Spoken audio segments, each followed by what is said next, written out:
ना जाने लोगों का दिमाग कितना चलता है। लोग ठगी के कैसे कैसे तरीके ढूंढते हैं। आज की कहानी में भी आपको ठगी का एक इंटरेस्टिंग तरीका देखने को मिलेगा। जय श्री कृष्णा मित्रों, कैसे हैं आप सब। आशा करती हूँ आप सब स्वस्थ होंगे। मेरे चैनल पर आपको रोचक, रोमांचक और शिक्षाप्रद कहानियां देखने को मिलती हैं। यदि आप मेरे चैनल पर पहली बार आए हैं तो चैनल को सब्सक्राइब कर लीजिए। चलिए बिना देरी के चलते हैं कहानी की ओर। ये बात उस समय की है जब राजस्थान के किसी गांव में 3 ठग रहा करते थे। उनके गांव में कोई भी ऐसा आदमी नहीं था जिसे उन्होंने ठगा ना हो। सभी गांव वाले उन तीनों से बहुत ही परेशान थे। लगभग गांव के हर आदमी को उन ठगों ने अपने जाल में फंसा रखा था। और तो और आसपास के गांव के लोगों को भी उन तीनों ने कभी न कभी ठगा ही था। अब तो आसपास के गांव और अपने गांव के सभी लोगों को ये पूरी तरीके से पता चल चुका था कि ये तीनों बहुत ही बड़े ठग हैं और अपनी ठग विद्या के नए नए पैतरे आजमा कर लोगों को ठगते हैं। इसीलिए उस गांव के लोग और आसपास के गांव के लोग उन सभी से सावधान रहते थे। जैसे ही किसी गांव के आदमी को उन तीनों में से कोई एक या वे तीनों सामने आते हुए दिखाई देते तो गांव के लोग अपना रास्ता बदल देते थे। इस तरह से अब उन तीनों को अपनी रोजी रोटी कमाने में बहुत ही परेशानी होने लगी थी। हालात ये हो चुके थे कि अब उन तीनों के पास कोई भी वस्तु ना थी। जब वे तीनों बहुत ही परेशान हो चुके तो उन्होंने आपस में सलाह की कि आसपास के गांव के लोगों को अब उनके बारे में जान चुके हैं, इसलिए अब उनके चक्कर में कोई नहीं फंसता। तो क्यों ना किसी दूसरे नगर में जाकर कोई ठगी का काम किया जाए। वे तीनों इस बात पर सहमत हो गए और फिर अपना बोरिया बिस्तर बांधकर वे तीनों किसी दूसरे नगर की तरफ चल दिए। चलते चलते उन तीनों को भूख और प्यास बहुत ही जोर की सताने लगी, लेकिन उनके पास तो एक भी रुपया नहीं था। ऐसे हालत में वे क्या करते, क्या खाते और क्या पीते। दूसरे नगर के बाजार में पहुंचकर वे तीनों इधर उधर नजरें दौड़ाने लगे तो उन्हें सामने ही एक हलवाई की दुकान नजर आ गई, जिस पर तरह तरह की मिठाइयां सजी हुई थी। जलेबी, लड्डू, बर्फी, रसगुल्ला, ना जाने क्या क्या। अब तो मिठाइयों को देखकर उनके मुंह में पानी भर आया और उनकी भूख और भी ज्यादा बढ़ चुकी थी। उन तीनों में से जो रामू ठग था वो सबसे बड़ा था। वो दोनों ठग कुछ बोलते उससे पहले ही रामू ठग बोल पड़ा, अरे भाइयों, बहुत भूख लगी है, कुछ खाया पिया जाए, क्योंकि चलते चलते हम बहुत ही थक चुके हैं और हम सभी को बहुत जोरों की भूख लगी है। तो चलो आज क्यों ना सबसे पहले इस हलवाई की दुकान पर ही अपनी ठग विद्या को आजमाया जाए। रामू की बात सुनकर बाकी दोनों साथी भी बहुत ही खुश हुए और वे चहकते हुए कहने लगे, हाँ हाँ उस्ताद, आप सही कह रहे हैं, पहले पेट पूजा उसके बाद कोई गांव दूजा। इसमें से एक कहने लगा, मैं तो एक से लड्डू खाऊंगा। उसकी बात सुनकर दूसरा ठग कहने लगा, उस्ताद मैं तो जलेबी खाऊंगा, गर्मा गर्म बन रही है। इन्हें देखकर मेरे मुंह में पानी भर आया। अब रामू ने एक योजना बनाई और फिर अपने बाकी दोनों साथियों के कान में कुछ समझाने लगा। अब उन्होंने सारी योजना समझ ली तो फिर अपनी योजना के अनुसार दोनों ठग दुकान के अंदर चले गए और दुकान में जाकर वे बैठ गए। अपनी दुकान में ग्राहकों को आया हुआ देखकर हलवाई और उसकी पत्नी बड़े ही खुश हुए। दरअसल बात यह थी कि दुकानदार जो था वो बहुत ही कंजूस आदमी था। उसने कभी किसी को कुछ नहीं दिया था।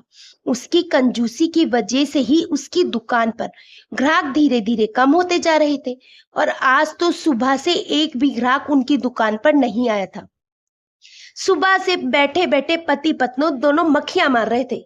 जब उन्होंने देखा कि 2 ग्राहक उनकी दुकान पर आए हैं तो लाला राम बहुत खुश हुआ और अपनी पत्नी से कहने लगा, रामकली देखो, आज तो भगवान ने हम पर बहुत मेहरबानी कर दी, एक साथ 2-2 ग्राहक भेज दिए। रामकली बोली, अजी ऐसे खुश होते रहोगे या फिर जाकर पूछोगे भी कि उनको क्या चाहिए। लाला राम ने अपनी मिठाई की तरह अपनी जुबान पर चाशनी लगाते हुए बड़े ही प्यार से पूछा, भैया कौन सी मिठाई तोल दूं? ये सुनकर ठग लाला राम के पास गया और पूछने लगा, लाला जी जलेबी किस भाव है? जलेबी तोल दो, जलेबी गर्मा गर्म होनी चाहिए। अब क्योंकि वे सस्ता जमाना था तो मिठाइयों के दाम भी कम हुआ करते थे। लाला राम ने अपने नौकर को आवाज लगाई। नौकर गर्मा गर्म जलेबी लेकर आया और एक सेर जलेबी तोलकर भोला ठग को पकड़ा दी। भोला वहीं पर बैठकर जलेबियां खाने लगा। भोला को जलेबी खाता देखकर थोड़ी ही देर के बाद दूसरा ठग भी लाला के पास जा पहुंचा और कहने लगा, लाला जी देसी घी के लड्डू किस भाव दिए? लाला ने कहा 100 रुपए के किलो। तो उसने कहा, ठीक है लाला जी, एक सेर देसी घी के लड्डू दे दीजिए। लाला ने लड्डू तोलकर घसीटा राम को दे दिए। घसीटा भी वहीं पर बैठकर लड्डू खाने लगा। ग्राहकों को मिठाइयां खाते देख लाला अपनी पत्नी से कहने लगा, देखो भाग्यवान, आज का दिन तो बहुत ही अच्छा शुरू हुआ है। कहाँ तो हमारे पास मिठाइयां लेने के लिए कोई भी नहीं आ रहा था और आज एक एक सेर मिठाइयां बिक गई। रामकली कहने लगी, अरे अब क्या अपनी दुकान को खुद ही नजर लगाओगे? थोड़ी देर के बाद भोला ने जलेबी खत्म की, हाथ पोंछे और मूंछों को ताव दिया और दुकान से बाहर जाने लगा कि तभी लाला राम ने उसे आवाज लगाई, अरे भैया जलेबी के पैसे तो देते जाओ। भोला राम कहने लगा, लाला जी मैंने तो आते ही आपको पैसे दे दिए थे, जब आपने भाव बताया था उसी समय। सेठ कहने लगा, नहीं, तुमने मुझे एक भी पैसा नहीं दिया था, जल्दी से मेरे पैसे मुझे दे दो। तब तो दोनों में बहस लगी थी। भोला कहने लगा, मैंने आपको पैसे दे दिए, जबकि लाला का कहना था कि मुझे एक भी पैसा नहीं मिला। इसी बीच घसीटा राम ने जोर से आवाज लगाकर कहा, लाला दोनों के झगड़े में मेरे पैसे को मत भूल जाना। मैंने तो आते ही आपको पैसे दे दिए थे और बाकी 40 रुपए आपको मुझे देने हैं। आप मुझे वापस लौटा दीजिए जो मैंने आपसे लेने हैं। लाला ने ये सुना तो उसके चेहरे का रंग उड़ गया। सोचने लगा, अब ये दूसरा भी मुझे ठगने के लिए आ गया। एक तो पहले ही इस आदमी ने मुझे पैसे नहीं दिए, अब दूसरा बोल रहा है कि उसने भी मुझे पैसे दे दिए। अब लाला ने अपने गले में झांकते हुए देखा कि उसमें एक भी पैसा नहीं था। उसने भोला से कहा, भाई तुमने मुझे एक भी पैसा नहीं दिया, एक भी नया नोट मेरे गले में नहीं है।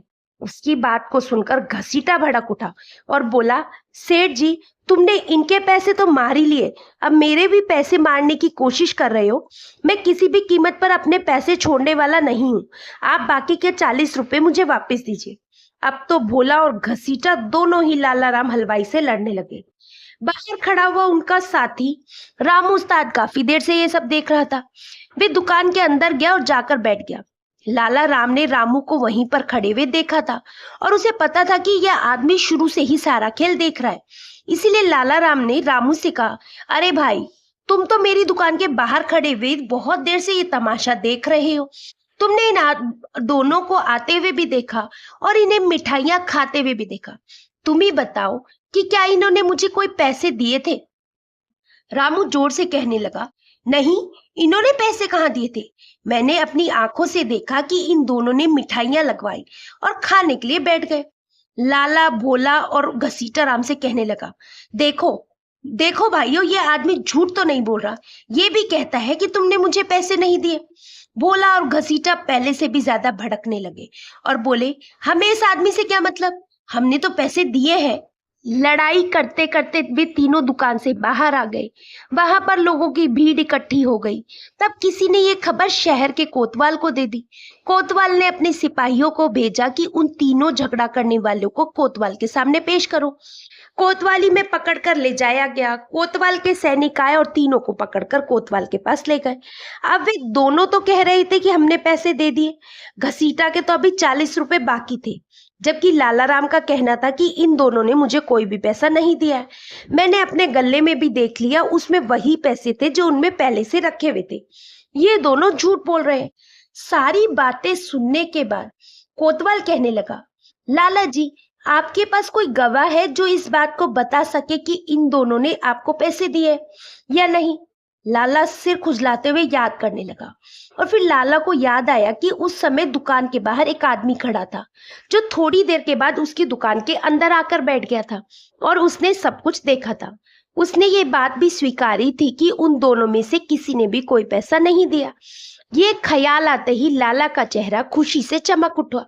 उसने कोतवाल से कहा, कोतवाल जी, उस समय मेरी दुकान के सामने एक और ग्राहक खड़ा था जो थोड़ी देर के बाद मेरी दुकान के अंदर आ गया था। उसने सब कुछ देखा था और उसने इन दोनों के सामने ये बात भी कही थी कि ये दोनों झूठ बोल रहे हैं। कोतवाल ने कहा, तो ठीक है लाला जी, आज शाम तक उस गवाह को कोतवाली में पेश करो। अब तो लाला राम उल्टे पांव दौड़ता हुआ अपनी दुकान जा पहुंचा तो देखा राम उठक अभी भी दुकान में ही बैठा हुआ था। लाला उसके हाथ पैर जोड़ते हुए कहने लगा, भैया तुम मेरी गवाही दे दो तो मेरे पैसे मिल जाएंगे। तुमने तो शुरू से लेकर आखिर तक सारा माजरा देखा है। रामू कहने लगा, लाला जी मैं तो सारा कुछ देख रहा था। उन दोनों घटिया आदमियों ने आपको एक भी पैसा नहीं दिया था और भरपेट मिठाई भी खा ली। लाला कहने लगा, तो चलो मेरे साथ कोतवाल के सामने। अब रामू ने एक चाल चली। वे कांपते हुए कहने लगा, लाला जी मैं चल तो देता, परंतु मुझे बड़ी जोरों से ठंड लग रही है। लगता है कि मुझे बुखार चढ़ रहा है। यही कहते कहते वे जोर जोर से कांपने लगा। लाला ने जब रामू को छूकर देखा तो सोचने लगा कि इसको बुखार तो है ही नहीं, परंतु हो सकता है कि बिना मौसम के बुखार चढ़ गया हो, जो शरीर के अंदर ही तप रहा हो। उसने अपनी पत्नी रामकली को आवाज लगाते हुए कहा, अरे रामकली जरा मेरा पश्मीना की चादर तो ले आओ। मैंने कल ही कश्मीर से मंगवाई है। बड़ी ही अच्छी और गर्म चादर है। वाह, इस भाई को उड़ा दो, इसके शरीर में गर्मी आ जाएगी। और हाँ, इसके लिए गर्मा गर्म चाय भी बना दो। चाय के अंदर पानी मत डालना, दूध में पत्ती डाल देना। रामकली ये सुनकर बड़ी हैरान हुई, क्योंकि वे अपने कंजूस पति की आदत को जानती थी। जब भी घर में कोई मेहमान आता तो पहले तो बोल देता कि रामकली चाय बना दो, और जब रामकली चाय बनाने के लिए बैठ जाती तो पीछे से गर्दन हिलाकर नाक का इशारा कर देता। अब तो रामकली असमंजस में पड़ गई कि चाय बनाऊं या नहीं बनाऊं। तब उसके पति लाला राम ने एक बार फिर से आवाज लगाई, अरे रामकली देर ना करो, जल्दी से चाय बना दो, हमें कोतवाली जाना है। अब तो रामकली ने चाय बनाई। चाय का प्याला भर के रामू के सामने रख दिया। रामू ने चाय का एक एक घूंट पिया और फिर बोला, लाला जी मैं खाली चाय नहीं पीता हूँ, चाय के साथ मुझे कुछ और भी चाहिए। लाला राम हलवाई ने देसी घी के 4 लड्डू 4 जलेबियां उठाकर रामू को पकड़ा दी और कहने लगा, भैया इनके साथ साथ जल्दी चाय पी लो और मेरे साथ कोतवाली चलो। रामू धीरे धीरे चाय की चुस्कियां लेता रहा और साथ ही साथ लड्डू और जलेबी के मजे भी ले रहा था, जबकि लाला राम का दिल जल रहा था कि ये जल्दी से जलेबी खाए और मेरे साथ कोतवाली चले। थोड़ी देर के बाद रामू ने लड्डू और जलेबी खत्म कर दी, मूंछों पर ताप दिया और कहने लगा, लाला जी अब तो ठीक लग रहा है। लगता है मेरा बुखार धीरे धीरे कम हो रहा है। चलो मैं आपके साथ चलने को तैयार हूँ।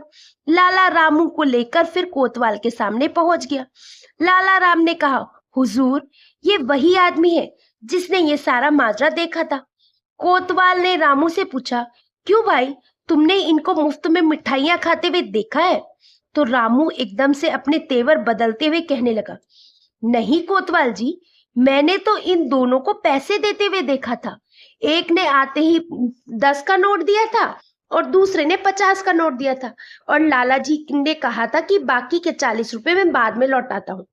ये सुनते ही लाला राम के चेहरे का रंग सफेद पड़ गया। उसने रामू से कहा, अरे भाई तुम ये क्या बोल रहे हो? तुम्हें तो मेरी तरफ से गवाही देनी थी।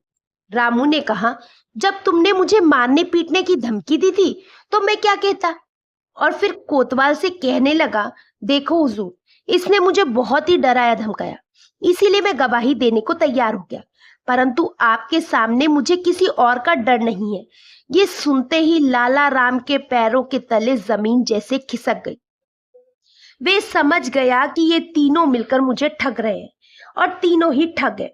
उसने रामू से हाथ जोड़ते हुए कहा, भैया क्यों झूठ बोलते हो? मैंने तुम्हें चाय, लड्डू और जलेबी भी खिलाई है, उनके वास्ते तो कम से कम तुम सच बोल दो। रामू तपाक से कहने लगा, हुजूर इसने अपने मुंह से कबूल किया कि इसने मुझे जलेबी, लड्डू और चाय पिलाई है। इसने मुझे लड्डू चाय इसलिए पिलाई क्योंकि इसने जब मुझे डराया धमकाया तो मैं डर के मारे कांपने लगा। तब मुझे सहज करने के लिए इसने चाय, लड्डू और जलेबी मुझे खिला दी। ये सुनकर तो कोतवाल को बड़ा ही गुस्सा आया। वे लाला राम के ऊपर चिल्लाते हुए कहने लगा, लाला ये तुम क्या बोल रहे हो? इन भले आदमियों पर इल्जाम लगा रहे हो, इन्होंने पैसे नहीं दिए, और दूसरा तुमने इस भले इंसान को डराया धमकाया। इतना सुनकर रामू बोला, हुजूर, इस लाला का क्या भरोसा, कोई भरोसा नहीं है। हो सकता है ये कहने लगे मैंने जो चादर ओढ़ रखी है वे इसी ने मुझे दी है। लाला चिल्लाकर कहने लगा, हाँ हाँ हुजूर, ये चादर मेरी है और मैंने इसे तब दी थी जब इसे ठंड लग रही थी।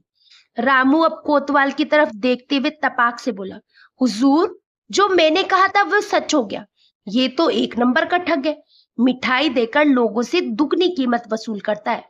अब तो कोतवाल का गुस्सा 7वें आसमान पर पहुंच गया। वे लाला को फटकारते हुए कहने लगा, लाला, चुपचाप इन्हें 40 रुपए वापस दे दो, नहीं तो तुम्हें अभी के अभी उठाकर कैद खाने में डाल दूंगा। लाला भी अब अच्छे तरीके से समझ चुका था कि वे ठगों के जाल में फंस चुका है, और उसने 40 रुपए निकाले और घसीटाराम को दे दिए, और फिर बिना किसी अपराध के वे माफी मांगकर अपनी दुकान की तरफ चल दिया। वे तीनों भी कोतवाली से बाहर आए और लाला के पीछे से कहने लगे, क्यों लाला, कैसी रही? मिठाई भी खा ली और पैसे भी नहीं दिए हमने, और तुमसे तुम्हारी कीमती चादर भी ले ली। इसके बाद तीनों ठग और लाला अपने अपने रास्ते चल दिए। लेकिन ठगों को ये मालूम नहीं था कि जब वे लोग लाला को चिढ़ा रहे थे तो कोतवाल उनके पीछे खड़ा हुआ था, ये सब सुन रहा था। अब कोतवाल को इस बात का एहसास हो गया कि उसने एक गलत फैसला कर दिया और ये तीनों शातिर ठग है, लेकिन उनके पास कोई सबूत ही नहीं था। इसलिए उसने ठगों से कुछ नहीं कहा और उन्हें जाने दिया। उसके बाद तो तीनों ठगों के हौसले और भी ज्यादा बढ़ गए। वे सोचने लगे कि इस शहर के लोगों को बड़ी ही आसानी से ठगा जा सकता है। उस रात को वे तीनों रात बिताने के लिए एक सराय में पहुंच गए। अगले 2-3 दिन तक उन्होंने कुछ और लोगों के साथ भी ठगी की और काफी दौलत इकट्ठी कर ली। तीसरे दिन उन्होंने फैसला किया कि अब वे इस शहर से निकल जाएंगे। लेकिन उस रात को हुआ ये कि जब वे लोग सराय में रुके हुए थे तो उनके साथ ही एक आदमी और आकर रुका, जो देखने में काफी धनवान लग रहा था। वे तीनों ठग उससे बातचीत करना शुरू करते हैं तो पता लगता है कि वे आदमी शहर से आया है।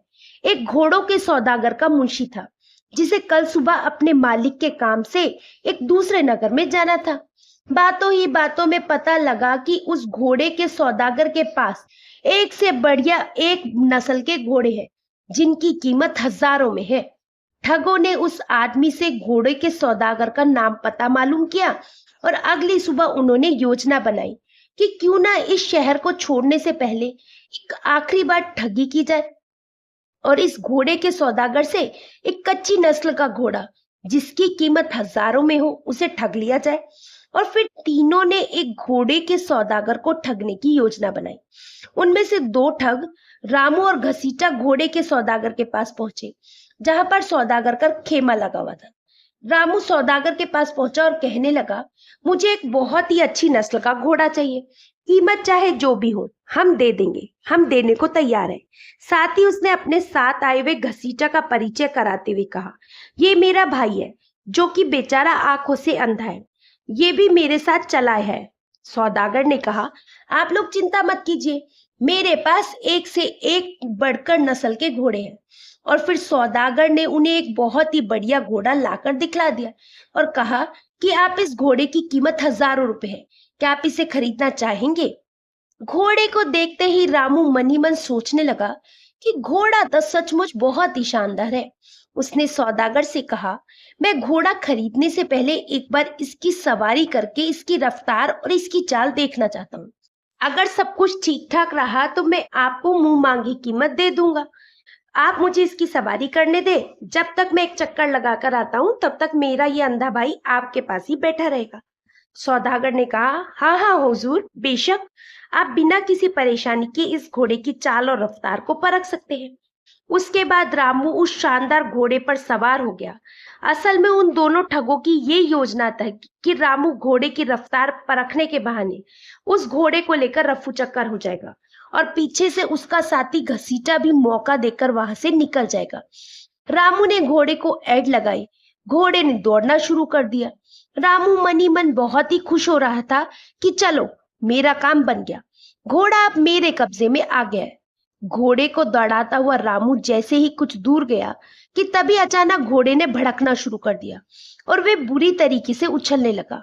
वे तो रामू के काबू से बाहर हो गया। उसने रामू को जमीन पर पटक दिया। बेचारा रामू बुरी तरीके से घायल हो चुका था। जब तक उसने होश संभाला तो देखा कि उसके चारों तरफ कोतवाल के सिपाही खड़े थे और उनके सामने वे सौदागर भी खड़ा था, जिसका घोड़ा वह चुरा कर लाया था। सौदागर ने मुस्कुराते हुए रामू से कहा, तो रामू उस्ताद, आज तो तेरी ठगी तुझ पर ही भारी पड़ गई। असल में मैं कोई घोड़ों का सौदागर नहीं, बल्कि मैं नगर का कोतवाल हूँ और ये सारा नाटक मैंने ही रचाया था। उस दिन जब तुम लाला राम हलवाई को ठग कर खुशी खुशी वापस लौट रहे थे, तब मुझे आप तीनों पर शक हो गया था, लेकिन मेरे पास तुम्हारे खिलाफ कोई सबूत नहीं था और मैं तुम्हें रंगे हाथों पकड़ना चाहता था। इसीलिए मैंने अपने कुछ जासूस तुम्हारे पीछे लगा दिए, जो कि तुम्हारी हर गतिविधियों पर नजर रख रहे थे। वे आदमी जो तुम्हें सराय में मिला था और जिसने तुम्हें मेरे घोड़े के बारे में बतलाया था, वे भी मेरी आदमी था। और जिस घोड़े को चुराकर तुम भाग रहे हो, ये कोई मामूली घोड़ा नहीं, बल्कि ये मेरा घोड़ा है और इसको मैंने इस तरीके से प्रशिक्षित किया है कि ये अपनी पीठ पर मेरे अलावा किसी और को बैठने ही नहीं देता। और जो ऐसा करता है उसका वही अंजाम होता है जो तुम्हारा हुआ है। और तुम्हारा वे दूसरा साथी जो अंधे होने का नाटक कर रहा था, उसे भी मेरे सिपाहियों ने गिरफ्तार कर लिया है। अब जल्दी से अपने तीसरे साथी के बारे में बतलाओ, वरना मेरे सिपाही तुम्हें कोड़े मार मार कर तुम्हारी चमड़ी उधेड़ देंगे। मरता क्या ना करता। बेचारा रामू अब अपने ही जाल में फंस चुका था। कोड़े पड़ने के डर से उसने तुरंत अपने तीसरे साथी के बारे में बता दिया, जो कि वहीं से कुछ दूरी पर उन दोनों का इंतजार कर रहा था। कोतवाल के सिपाहियों ने तीसरे ठग को भी गिरफ्तार कर लिया। इस तरह से वे तीनों ठग, जो आज तक कई लोगों को ठग चुके थे, अब कोतवाल के हत्थे चढ़ चुके थे और उन्हें कई सालों तक कारागार में रहने की सजा सुना दी गई थी। अब तीनों ठगों के पकड़े जाने पर लोगों ने अब राहत की सांस ली और उन तीनों से बरामद हुए माल को उन सभी लोगों को वापस लौटा दिया गया जिनसे उन लोगों ने ठगी की थी। इस तरह से कोतवाल ने तीनों ठगों को चालाकी से पकड़कर कारागार में डाल दिया और सारे गांव वाले अब शांति से और सुखपूर्वक अपना जीवन बिताने लगे। आशा करती हूँ दोस्तों आपको ये कहानी अच्छी लगी होगी। कहानी अच्छी लगी हो तो चैनल को सब्सक्राइब कर लीजिए। फिर मिलेंगे दोस्तों एक नई कहानी और एक नए विचार के साथ। तब तक हंसते रहिए, मुस्कुराते रहिए, स्वास्थ्य का ध्यान रखिएगा। जय श्री कृष्ण।